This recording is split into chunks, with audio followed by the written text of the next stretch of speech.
Okay, to add, edit, or remove cardholders, we're going to log in.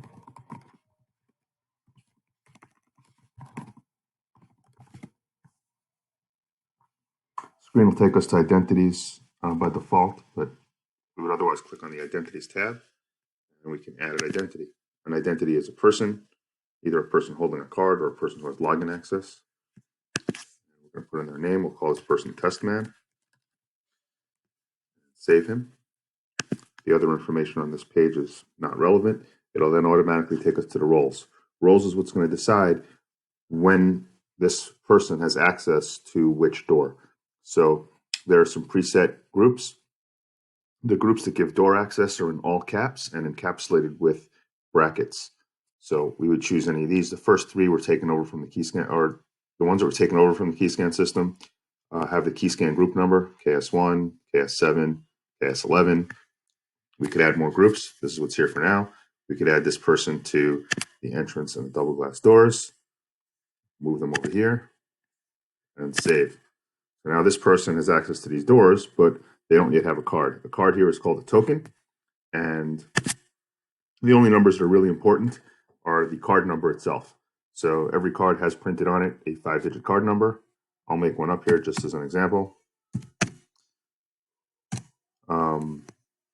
The embossed number would just be the number that's printed on the card, which is the same thing. It doesn't have to be entered, but if it is entered, it does make it a little easier to find. PIN is irrelevant. Token status is active. The only trick here is if we go down, we want the download checked. It's checked by default. And then we just go down to the bottom and save it.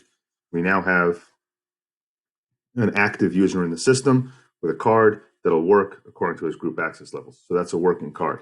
We can now go back to identities, and we could search for this person. This person was called Testman. We go man, search, and search man will come up here. Oh, okay. There's a couple of Testmen. We can now go into Testman, and we can edit his access the same way we did before. So this is obviously the one that was added previously. So we can call this Testman1. And now we've edited this user. We can save our changes. And now if we go back to identities and search for man, we have Testman1 and Testman2. Because we don't need two Testmen, we can delete the first one by hitting this minus button. Yes. And now Testman1 is gone. We can go to Testman we just created, and we can just take a look at his role. See, he has the access privileges we created. So this person has access, and he's still there. We can change his access. We can remove his access. We click on the group here, send it back. Save. This card now no longer has access to that door, but he's still in the system. So if we wanted to change it later, we could do that. Otherwise, we could delete it as we did in the previous video.